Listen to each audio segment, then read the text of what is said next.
이렇게 어머니 주일을 맞이해서 꽃도 다르시고 예배를 드릴 수 있어서 감사를 드립니다. 우리 모두 일어나서 우리 하나님 아버지 앞에 조용히 묵도하심으로 예배를 드리도록 하겠습니다.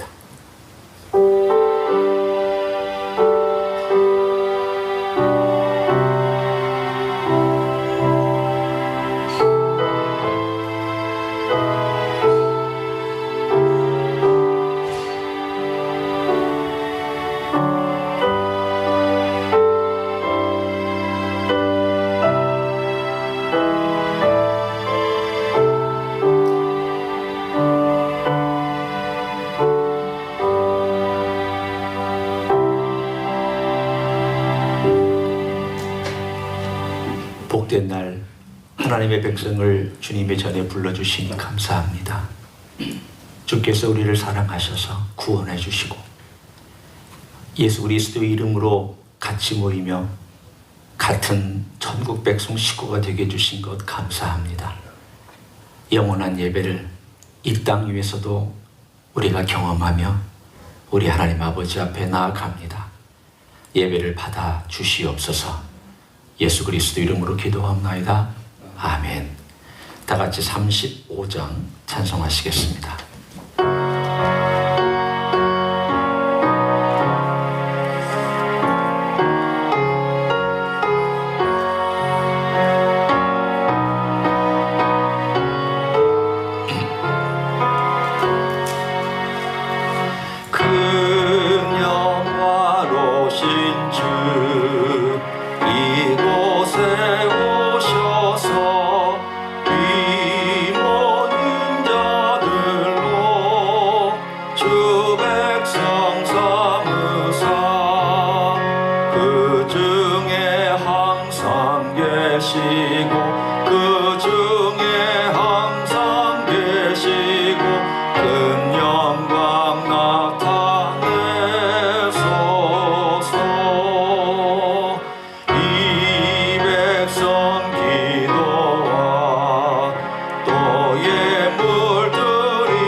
같이 앉으셔서 기도하는 시간을 갖습니다.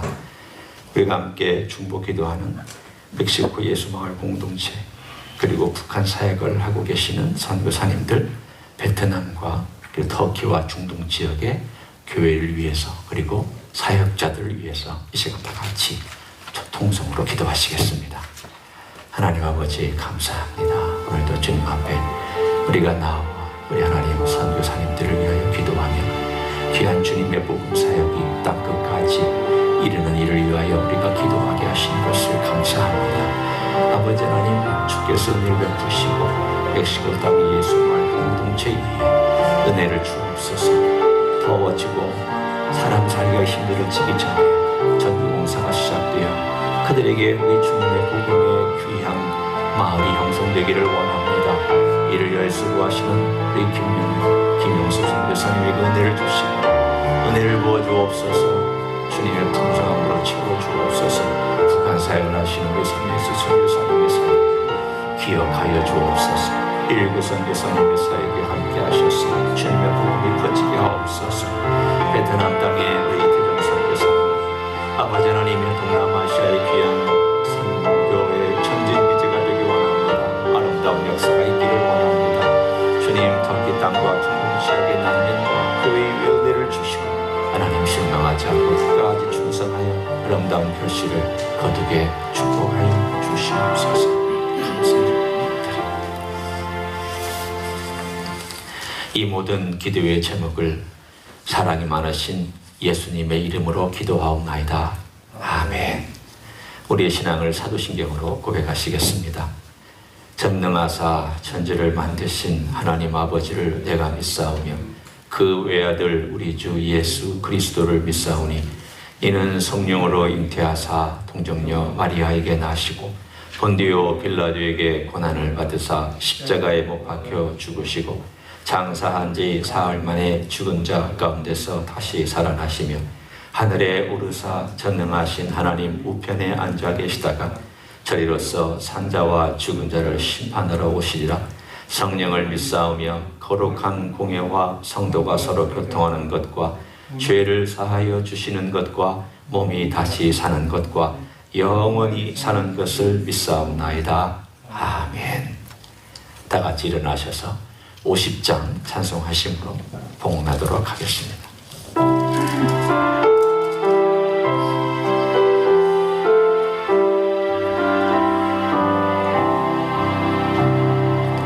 내게 있는 모든 것을 아낌없이 드리네.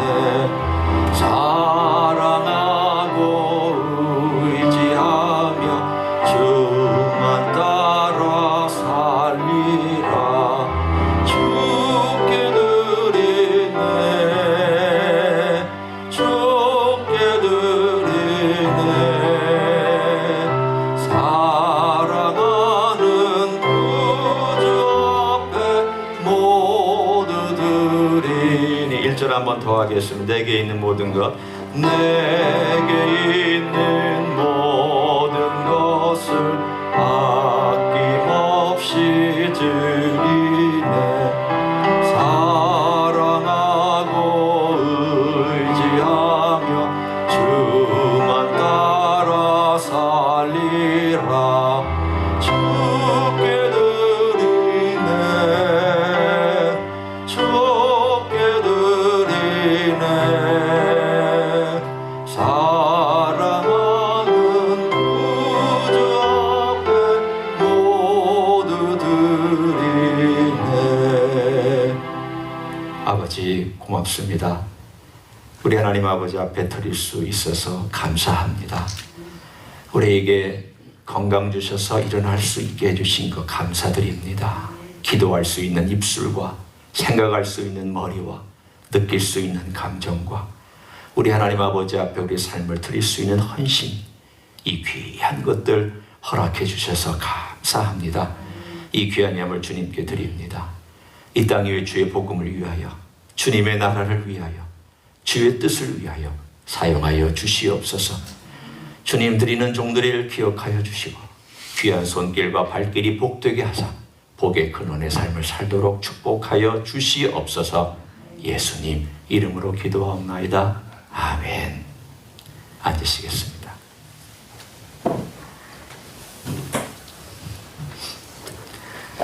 오늘 일부 예배 나오신 여러분들 주님의 이름으로 환영하고 축복합니다. 잘 나오셨습니다. 귀한 예배, 또 사실은 원래 어머니 주일이니까 아버지들은 아지 않는 건데 우리 같이 어버이 주일 들고 같이 이렇게 지키는 주일이라고 생각하시고 여러분이 꽃을 달고 이렇게 함께 귀한 시간들을 맞이해 주시기를 바랍니다. 집에 가서도 보면서 어머니 생각도 하시고 또 자녀들과 함께 나누는 귀한 가정의 달의 시간이 되었으면 좋겠습니다. 귀한 꽃으로 섬겨주신 우리 권사님께 감사드립니다. 새벽 말씀 카톡 나눔 밤 활동하고 있습니다. 참여하실 분들 소민재 사모에게 연락해 주시기를 바랍니다. 토요일 날 새벽 7시는 다시 우리가 정상으로 활동합니다.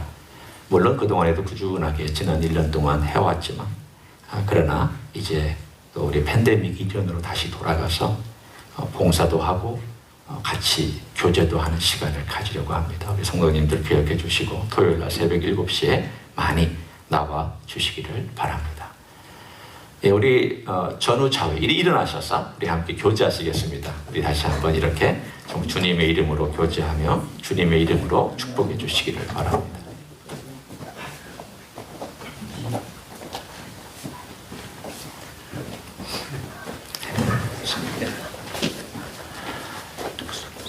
거기 안 가도 돼요? 독성 있어요?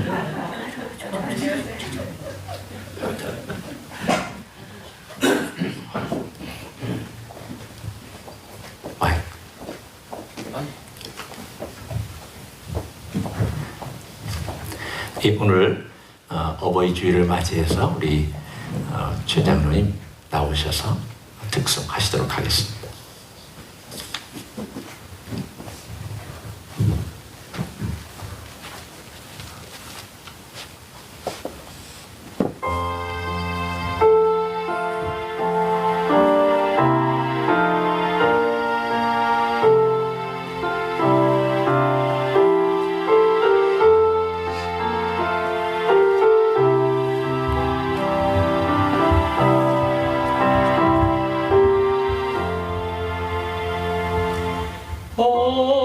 언제나 바라봐도 늘 보고 싶은 분, 기쁠 때나 슬플 때 늘 보고 싶은 분, 모든 것 주시고도 더 주시려느니 어머니 한 분이 왜 또 어디 있으랴. 나 항상 거스려도 다 용서하시고 날 웃게 하시려고 어머니 우시네. 집 떠나 먼 곳에서 나 방황하여도 어머니 기도 음성 귓가에 들리네.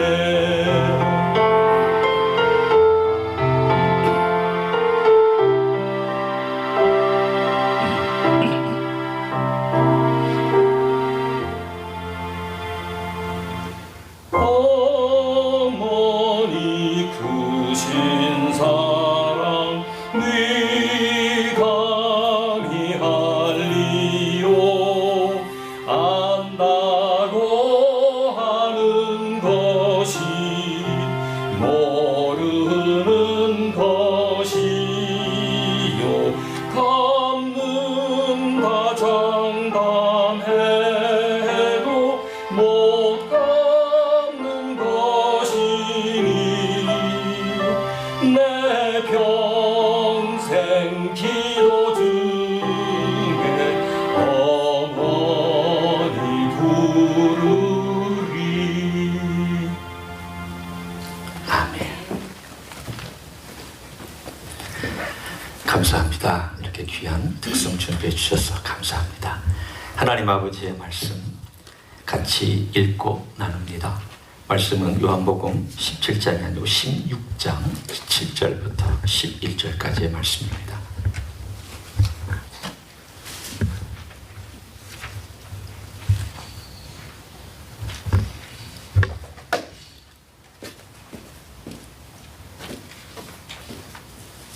요한복음 16장 7절부터 11절까지의 말씀을 제가 읽고 말씀을 나누도록 하겠습니다.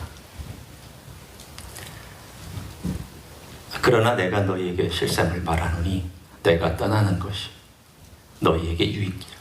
내가 떠나가지 아니하면 보혜사가 너희에게로 오시지 아니할 것이요 가면 내가 그를 너희에게로 보내리니 그가 와서 죄에 대하여 의에 대하여 심판에 대하여 세상을 책망하시리라. 죄에 대하여라 함은 그들이 나를 믿지 아니하며 의에 대하여라 함은 내가 아버지께로 가니 너희가 다시 나를 보지 못하며 심판에 대하여라 함은 이 세상 임금이 심판을 받았음이라. 아멘. 건축을 하는 긴 과정은 사뭇 섬세함이 많이 필요하고 어떤 구체적인 내용들 하나하나 설계 안에 또 시공 안에 또 전체적인 준공 검사 안에 다 들어있습니다. 먼저 이 아키텍트, 설계자가 도면을 만듭니다. 그 다음에 시공사, 우리가 보통 컨스트럭터라고 하는 이 사람들이 건축을 하죠. 뭐 1년이건 6개월이건 또 긴 기간 동안이 건축을 합니다.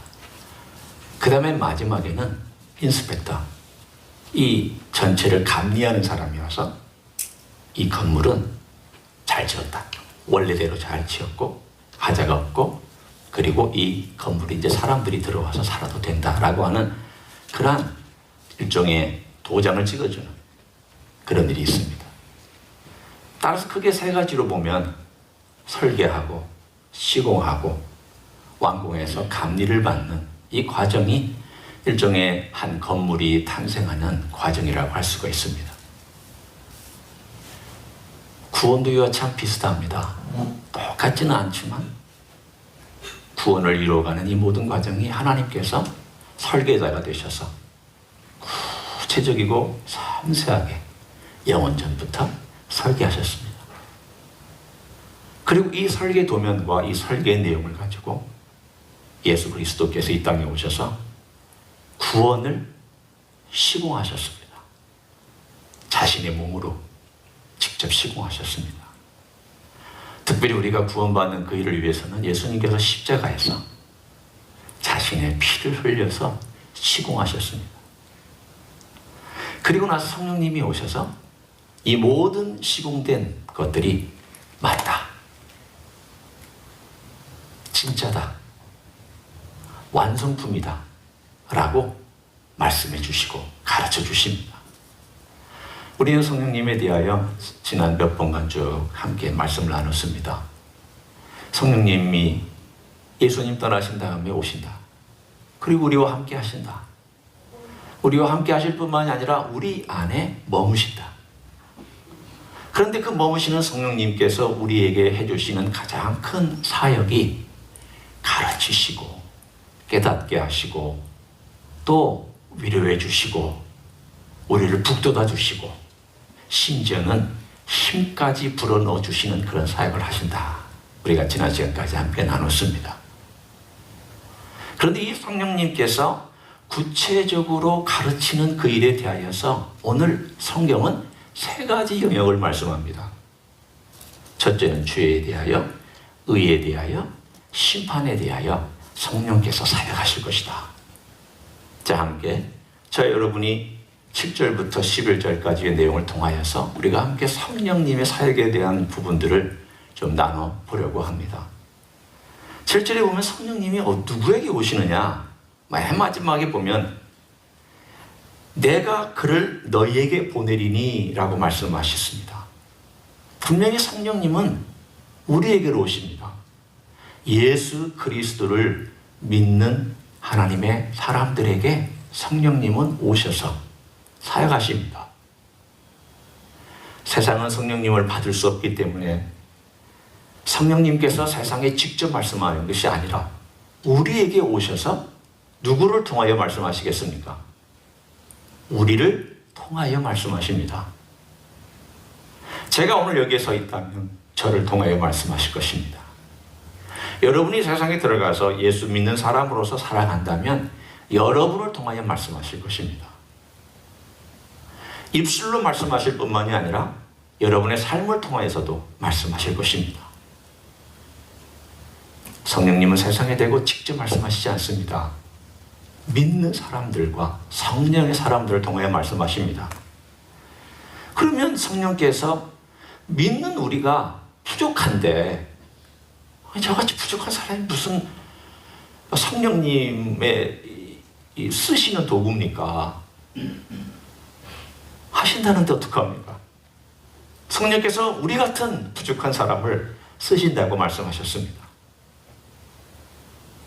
성령께서 오신 것은 우리를 위로하고 우리를 가르쳐 주시고 우리를 하나님의 사람으로 만드는 그것뿐만이 아니라 이 일을 통하여서 사역도 하게 하시고 예수 그리스도를 증언하고 이 일들을 성령께서 적극적으로 도와주신다고 말씀하고 있습니다. 저는 오늘 바로 그 영역들을 좀 더 자세히 나누려고 합니다. 오늘 본문에 보면 책망하시겠다, 책망하실 것이다 라는 표현이 나오는데, 우리는 책망한다 라는 단어를 들으면 제일 먼저 이런 단어를 떠올립니다. 아, 잘못을 지적하시는 건가 보다. 아, 잘못된 것을 꾸중하시는가 보다. 맞습니다. 일차적으로는 그 표현이 틀린 말 아닙니다. 하지만 책망하신다는 말은 적어도 주님께서 이 현장에서 쓰시고 계실 때에는 법정인 용어로 사용하고 있습니다. 우리는 재판대 앞에 가지도 말아야 되지만 또 갈 일이 없어야 되지만, 그러나 이 재판대 앞에 섰을 때는 사뭇 긴장되고 떨리는 마음이 있을 것입니다. 그렇잖아요? 심지어는 벌금 같은 거 조금 받는 것도 기분 나쁜데 하물며 재판대 앞에 선다는 것은 굉장히 어려운 일입니다. 근데 이 단어는 재판대 앞에서 사용되는 단어입니다. 첫째는 죄를 드러냅니다. 검사가 하는 일이죠. 그 다음에 죄를 선고합니다. 판사가 하는 일이죠. 그러나 거기서 머물지 아니하고 이 죄에 대하여 책망하신다는 것은 회개를 촉구합니다. 일종의 변호사가 하는 일일 수도 있고, 어쩌면 법정에서는 있지 아니하는 아마 다른 종류의 그 표현까지도 들어와 있습니다. 적어도 세 가지. 첫째는 죄를 드러내시고, 그 드러낸 죄에 대하여 선고하시고, 유죄다, guilty. 그 다음에 세 번째는 너가 유죄이기 때문에 회개해야 된다. 이게 적어도 이 책망 안에 들어있는, 성경에서 쓰고 있는 이 책망이란 단어의 뜻입니다.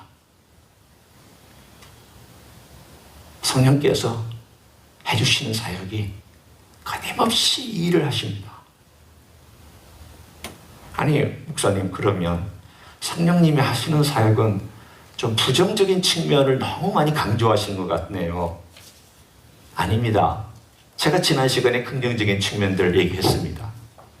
우리를 도와주시고 위로하시고 증언해 주시고, 너 하나님의 사람이야. 너 하나님께서 너를 받아주셨어. 내가 예수 그리스도의 보혈과 예수 그리스도의 피로 너를 씻었고 너는 하나님의 사람으로 이 세상에서 살아가는 것이야. 성령님은 이런 긍정적이고 적극적인 사역도 하시지만 또 다른 면에서의 긍정적이고 적극적인 사역이 바로 이 죄에 대한 책망입니다. 죄는 무엇입니까? 여기서의 죄는 단수입니다. 많은 죄들, 우리가 거짓말하고 다른 사람들 속이고 또는 양심에 거리끼고 혹은 도적질하고 혹은 내가 어떤 범죄를 저지른 그 죄를 얘기하는 것이 아니라, 이 죄는 딱 한 가지, 죄의 본질이 되는 그 핵심, 그 한 가지를 여기서 다루고 있습니다. 성경에는 sin, S-I-N 이란 단어가 쓰이기도 하고, 또한 sins, 죄들이란 단어가 쓰이기도 합니다. 어떤 때는 그 죄가 쓰이기도 합니다. 오늘의 이 표현은 그 죄와 비슷한 단어의 의미입니다. the sin입니다.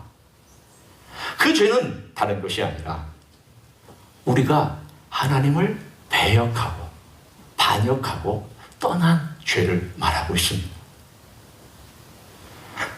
우리는 이 죄에 대하여서 굉장히 무마시키고 부드럽게 만들려고 이 문명 자체와 이 문화 자체가 그렇게 노력하고 있습니다. 심지어 우리가 그리스도인의 삶을 살면서도 내 자신의 죄를 많이 희석시키고 무마시키려고 합니다. 왜? 그래야 양심이 편하니까. 어떤 이유를 갖다 대든지 우리는 무마시키려고 노력하는 경향이 있습니다.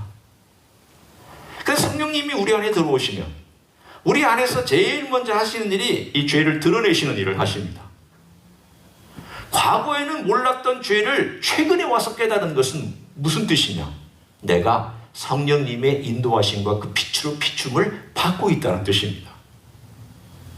만약 내가 과거에 몰랐는데 지금도 모르고 있다면, 저 그렇게 크게 달라진 것 같지 않고 죄에 대하여 깨달음이 없습니다 라고 만약 어떤 그리스도인이 얘기한다면, 제가 그분 앞에서 단도직입적으로 말을 할 수 없지만 속으로는 이렇게 얘기할 수 있습니다.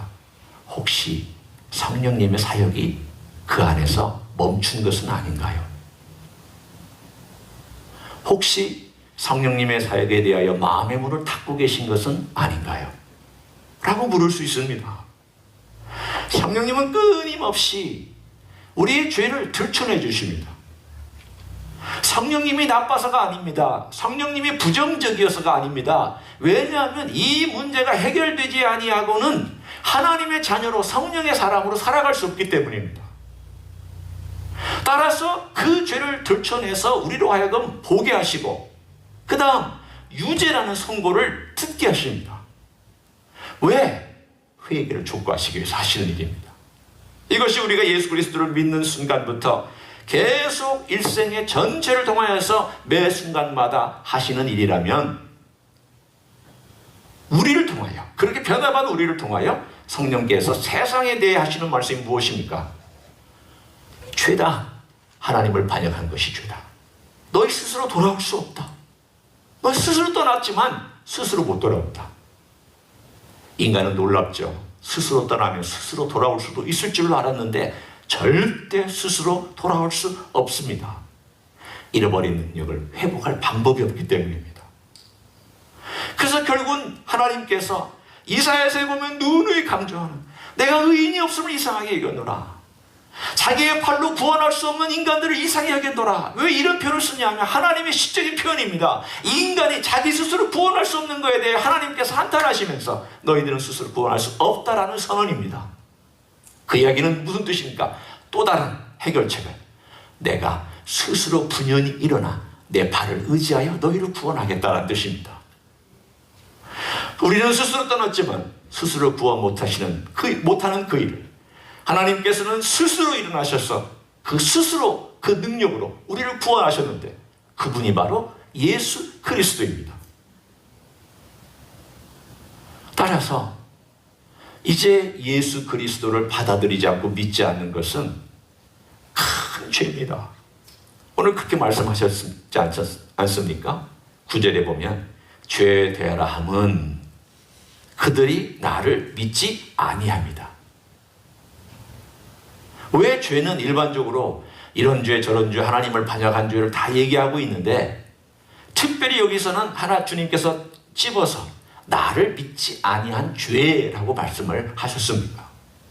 왜냐하면 너희들의 모든 죄의 총칭 전체를 해결하는 하나님의 유일한 방법인 예수 그리스도를 거절한 것은 마지막 거절이란 뜻입니다. 최후의 거절이란 뜻입니다. 여러분, 이제까지 하나님 아버지 앞에서 계속 배반하고 반역하고 거절하고 지나왔던 그 세월들에 대해 하나님께서, 그래 내가 너희들이 몰랐다고 치고 이제는 내가 내 아들을 보내서 너희들에게 해결할 이 방법을 준다. 근데 그걸 노 하면 너희들 다른 방법 내가 없다. 그 죄를 여기서 말씀하고 있습니다. 유죄인 우리가 무죄로 되는 길은 결국은 예수님의 대속의 사건밖에 없습니다. 끊임없이 제 삶 속에서 목사인 제가 제 삶 가운데서 저를 리마인드 시키는 것이 있습니다. 나는 죄인이야. 예수님이 나를 구속해 주셨고 예수님의 대속의 사건이 없었다면 나는 여전히 죄에서 헤매고 있었을 거야. 나는 죄인이야. 주님의 은혜가 필요해. 죄인이기 때문에 은혜가 필요해. 죄가 있기 때문에 주님의 대속의 사건이 내게는 늘 있어야 돼. 십자가는 과거에서 머무는 것이 아니라 오늘 내게 있어야 되는 것이야. 성령께서 끊임없이 크리스찬인 저에게도 또 믿지 않는 사람에 대하여서도 우리를 통하여서도 말씀하시는 내용이 바로 이 내용입니다. 죄를 경험하지 못하고 있는 사람은 하나님의 은혜도 경험하지 못하고 있습니다. 여러분 죄송합니다. 은혜는 좁고 좋은 게 아닙니다. 은혜는 그냥 선물로 막 나눠주는 크리스마스 선물이 아닙니다. 은혜는 죄인이 죄를 고백하고 내가 죄인인 걸 알 때에 그 죄를 덮어주신, 그래서 그 죄가 내가 이 죄 때문에 살 수 없었는데 우리 주님 때문에 사는구나 라고 하는 것이, 그게 은혜입니다. 성령님은 끊임없이 그것을 가르쳐 주시는데, 그래서 성령님께서 오셔서 예수 그리스도의 구원의 사역과 십자가의 사역과 구속의 사역과 대속의 사역을 계속 강조하시는 이유가 우리의 삶 가운데서 그것은 과거의 사건이 아니라 오늘의 사건으로 계속 말씀하시기 위해서입니다. 그 사건을 생생하게 경험한 사람은 그것을 느끼지 못하고 살아가는 사람에 대해 안타까워합니다. 그것을 내 자식이 느끼지 못하고 있다면 내 자식 때문에 눈물 흘리며 기도하고, 내 식구가 그것을 모르고 있다면 그 식구가 그 구원의 사역에 좀 들어올 수 있게 해달라고 하나님 아버지 앞에 간절함으로 기도할 수밖에 없습니다. 왜 그런 기도를 하지 않느냐? 그게 내게 느껴지지 않으니까 기도하지 않는 거죠. 내가 왜 그런 증언의 삶을 살지 못하느냐? 그것이 내게 생생하게 다가와 있지 않기 때문이죠. 내게 생생하게 다가와 있다면 우리는 성령의 사랑으로 죄에 대한 것이 얼마나 힘들고 어려운 결과가 기다리고 있는지에 대해 우리는 뼈저리게 느끼며 그것 때문에 몸서리 치게 될 것입니다. 두 번째는 의에 대하여 말씀하고 있습니다. 이 의란 것이 무엇입니까? 첫 번째, 죄에 대하여 책망한다. 그럼 두 번째는 의에 대하여 책망하신다. 그럼 여러분 잘 생각해 보십시오. 죄에 대하여 책망은 죄도 부정적인 거잖아요. 그러면 의도 요 평행 구조를 따지면은 뭔가 부정적인 내용을 담고 있는 것이 우리의 자연스러운 논리의 흐름입니다. 의에 대해서 책망한다. 그러면 이 의를 드러낸다는 뜻이고요. 의가 뭔가 선고를 하신다는 뜻이고, 그래서 너는 유죄하다라고 하면서 회개를 촉구하는 것이라면 이 가지고 있는 의라는 것이 무슨 누구의 의입니까? 예수님의 의는 아닌 것으로 보이죠.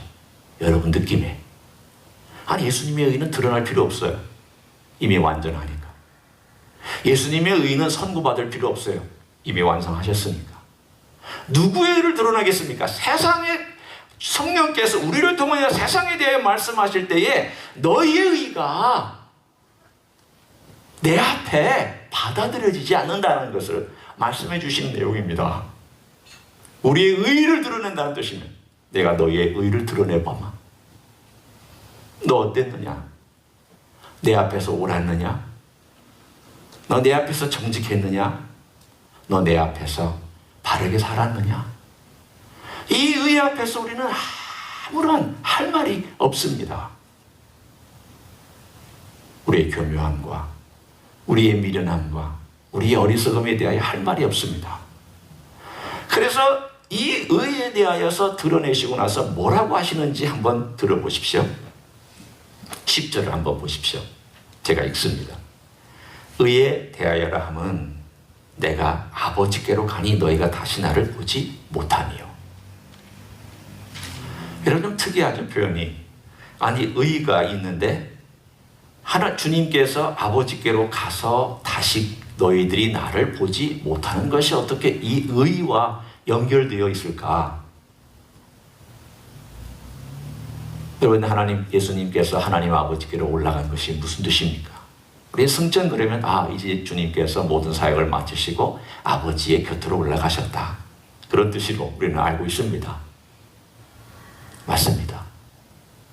그런데 올라가셨다라는 말은 그분의 사역이 완성되었다라는 뜻이기도 하며 그분의 모든 의로운 사역이 아버지께 인정받았다라는 뜻입니다.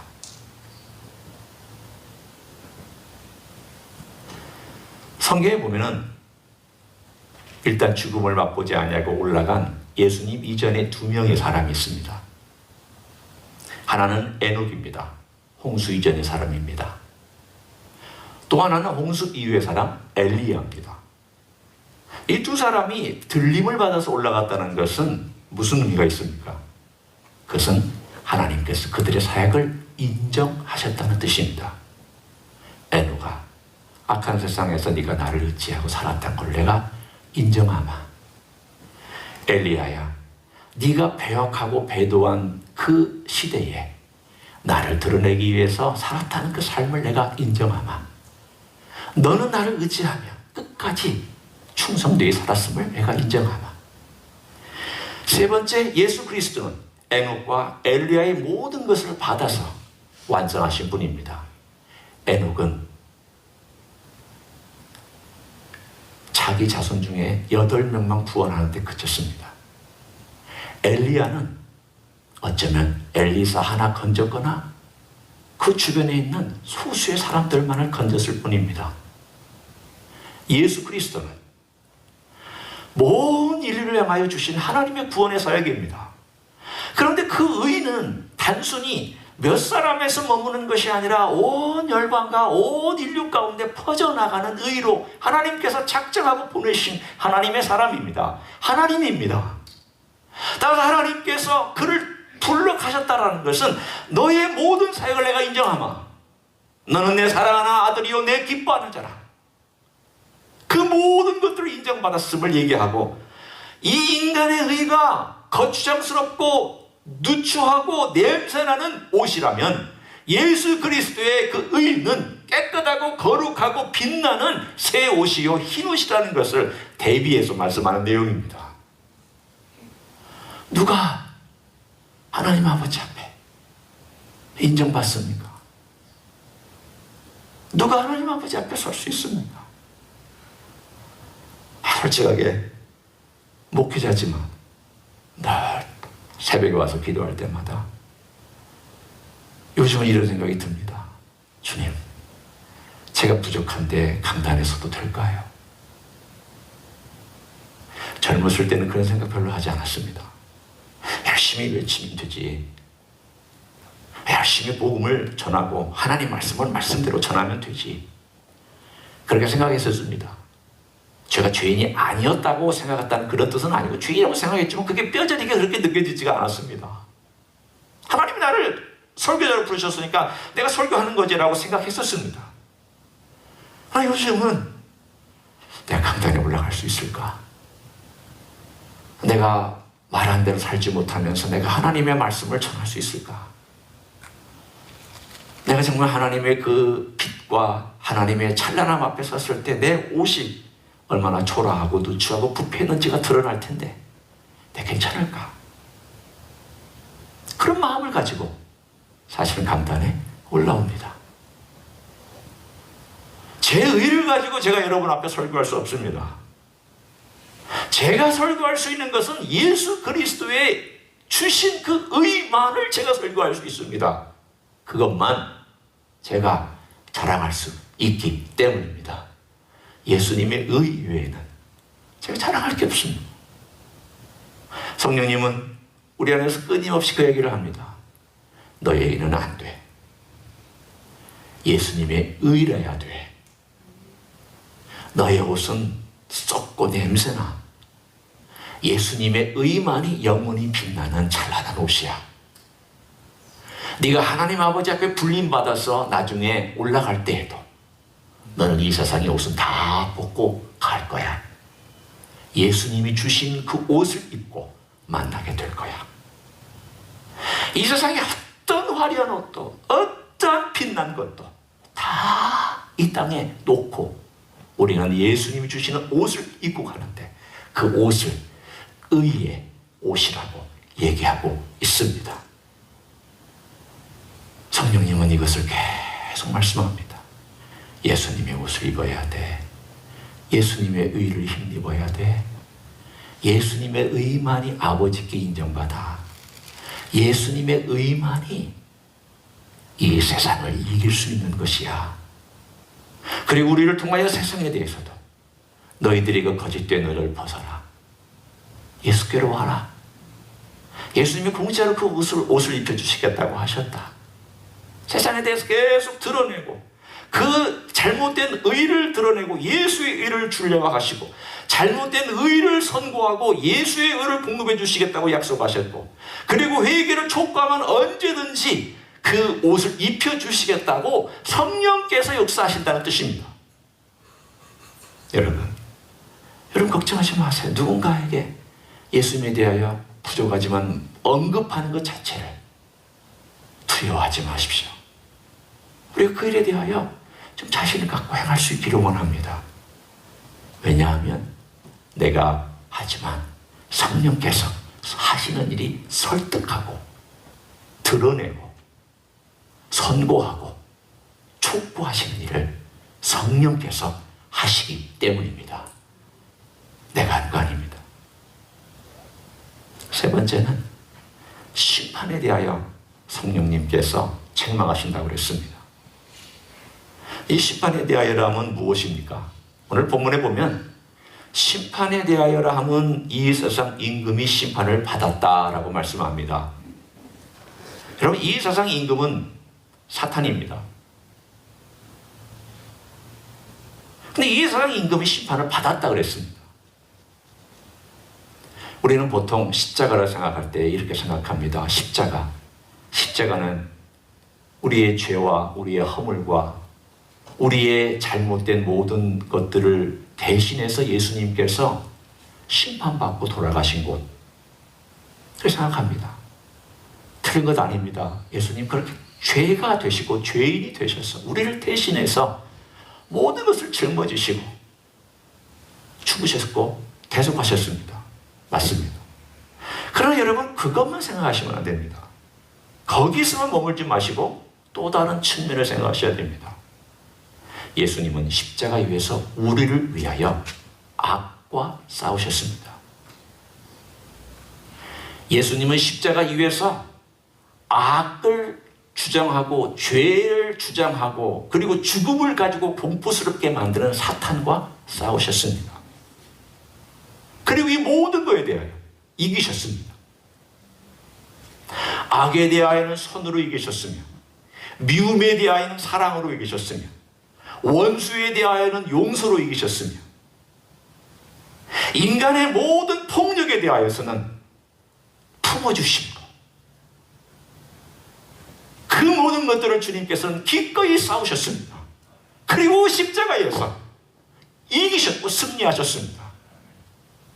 따라서 죄에 대하여 악에 대하여 그리고 인간의 허물에 대하여 모든 사탄이 가지고 있는 죽음에 대하여 사탄 자체에 대하여 주님께서 싸우시고 이겼다는 것은 이미 십자가에서 승리하셨다는 걸 말씀합니다. 주님이 이기셨다는 것은 그가 심판받았다는 뜻입니다. 패배했습니다. 선고가 떨어졌습니다. 어떤 선고가 떨어졌습니까? 사탄아, 너는 이제 영원히 불못에 들어가 너의 죄의 대가를 치러라.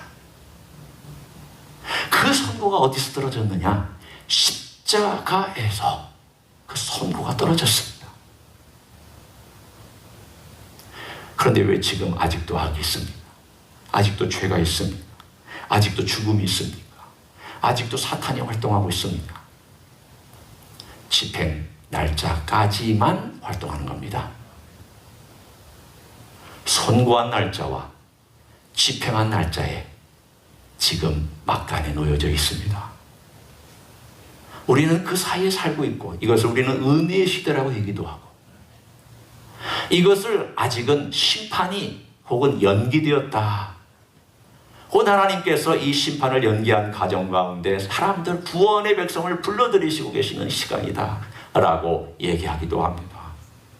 여러분, 다행히 우리는 그 시대에 살고 있습니다. 그러나 사탄은 언제든지 하나님의 그 심판이 집행하는 그 날이 다가올수록 더 초조하고 더 악랄해지며 더 집요해집니다. 따라서 예수 그리스도를 받아들이지 않는다는 것은 이미 십자가에서 사탄이 받은 죽음의 선고를 세상 사람들도 똑같이 따라간다는 뜻입니다. 그래서 요한복음 5장 14절에 이렇게 얘기합니다. 내가 진실로 진실로 너에게 이르노니 내 말을 듣고 나 보내신 이를 믿는 자는 영생을 얻었고 죽음에 이르지 아니하나니 사망에서 생명으로 옮겼느니라. 이건 십자가 사건을 주님께서 말씀하시는 내용입니다. 나를 믿으면 이미 사망의 선고와 심판의 선고가 내려졌지만 내가 빼내주마. 내 말을 듣고 아버지께서 나를 보내셨으며 너희의 죄에 대하여 대가 지불한 대속의 사건과 너희들의 의에 대하여 내 의로 입혀주는 것과 내가 유일한 구원이라는 것을, 아버지의 유일한 구원의 방법이라는 것을 너희들이 받아들이면 내가 심판에서부터 너희들 끄집어내줄게.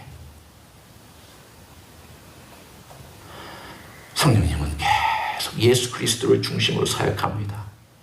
예수님의 십자가, 예수님의 부활 계속 강조하면서 우리의 삶 속에서나 믿지 않는 사람들의 삶 속에서 그것이 드러나고 그것이 마음 가운데 느껴지도록. 그래서 나중에 그 빛이 언젠가는 들어와서 그 믿지 않는 사람도 그때 그 사람이 그런 얘기를 했는데 그게 이런 뜻인가 보다. 성령께서 복음의 빛을 비춰주시면 돌아오게끔. 그리고 우리의 삶 가운데도 계속해서 성령께서 내 삶을 이끌어주시고 인도해 주시는 그 사역을 우리도 경험하고 믿지 않는 사람도 경험하게 만드는 그것이 바로 성령의 사역입니다. 죄.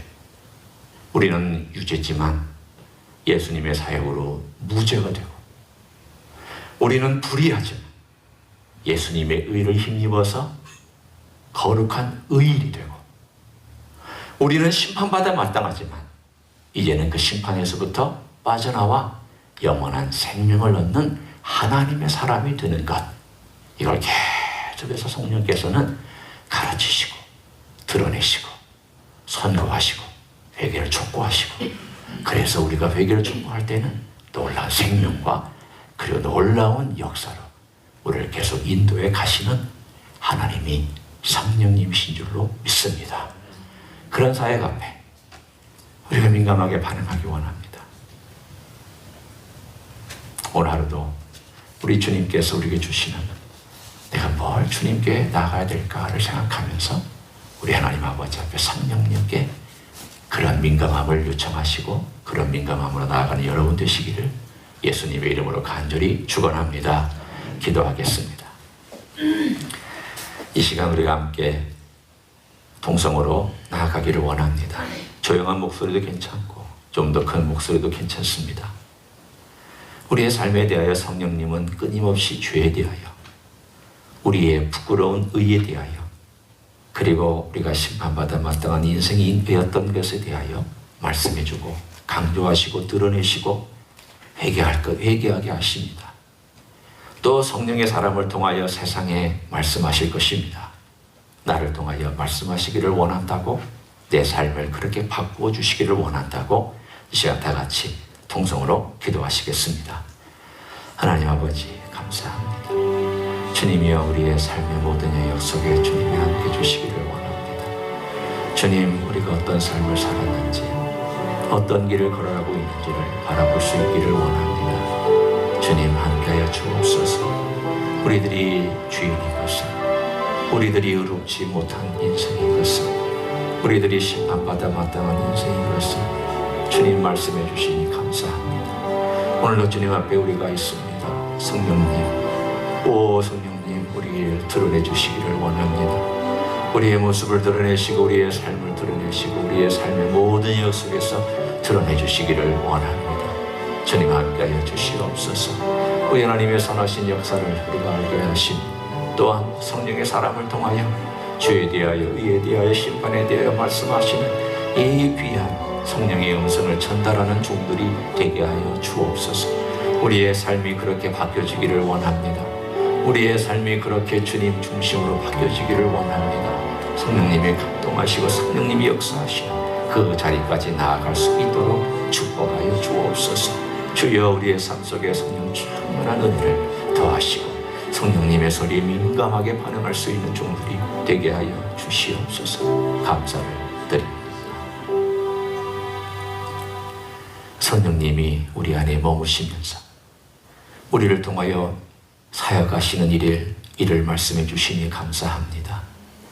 죄를 드러내 주시고 우리의 의가 얼마나 초라한지를 드러내 주시고 우리가 심판받아야 마땅한 인생이었다는 것을 또 강조해 주셔서 우리로 하나님 아버지 앞에서 예수님을 통해서만이 무죄요, 예수님의 보혈로만이 씻김받을 수 있으며 예수님만이 아버지께로 나아가는 길이요 진료 생명임을 말씀해 주시니 감사를 드립니다. 주님, 성령께서 말씀하실수록 더 깊은 회개가 있도록 축복하여 주옵소서. 성령님께서 비춰주실수록 더 깊이 주님의 은혜 앞에 나오게 도와 주시옵소서. 성령의 사람이 되어 우리 주 예수 그리스도가 죄를 위하여, 의를 위하여, 심판을 위하여, 우리를 위하여 십자가에서 돌아가셨음을 증거하고 증언하는 하나님의 종들이 되게 하여 주시옵소서. 이제는 우리 구주 예수 그리스도의 은혜와 하나님 아버지의 극진하신 사랑과 성령 하나님 교통하심의 역사가 오늘도 성령님의 인도하심을 민감하게 받고 그 인도하심을 따라 걸어가기를 소원하는 이 자리에 참여한 종들 위해와 가정에 세배되는 종들 위해와 주임지 히스교회 위해와 이민교회들과 한국교회들과 선교사님들 위해 이제로부터 영원히 함께 하실지어다. 아멘.